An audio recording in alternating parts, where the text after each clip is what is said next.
Hi, my name is Stephanie Catarino and I will be presenting on culture across Asia.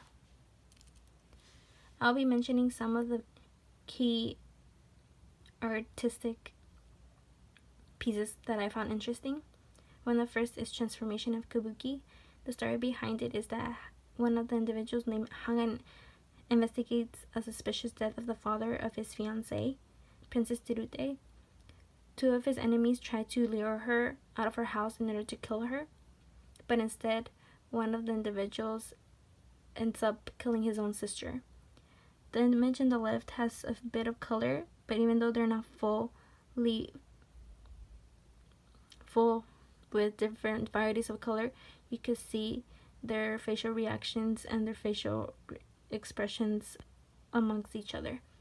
The picture on the right is of a masculine hero with red liner, big hair, and it is in fighting position.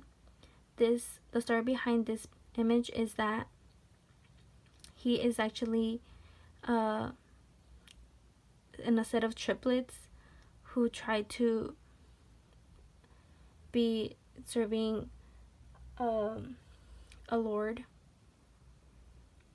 and one of them tries to kill him, and it is about defending someone powerful, and this masculine hero is ready to fight because he has his sword in front of him and the other hand in a fighting position.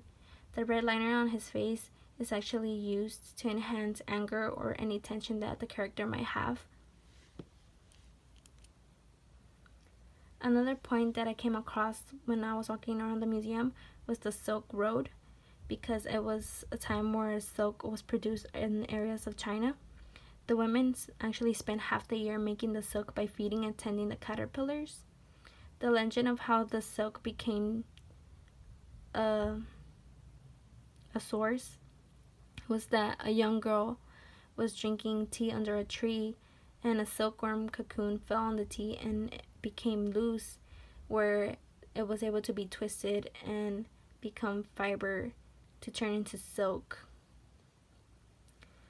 They ended up creating 10 steps to create silk, from collecting caterpillars and waiting for them to turn into cocoons to produce fiber and turn it into silk. The fact that it took 10 steps to create one material was interesting to me. Another piece that I found interesting was the armor with lacing. This was in Japan in the 17th century. It had armor and a helmet that belonged to Edo period of the samurai. It was a time where supremacy was increased and the samurai performed administrative roles, but eventually the emperor abolished the samurai.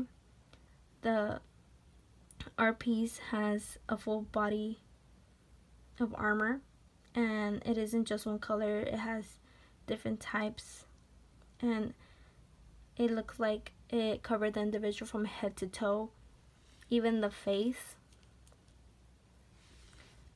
Another piece of art that I found interesting was the Buddhist and the deity. The picture on the left is the deity that was from Japan in the 19th century. The sculpture is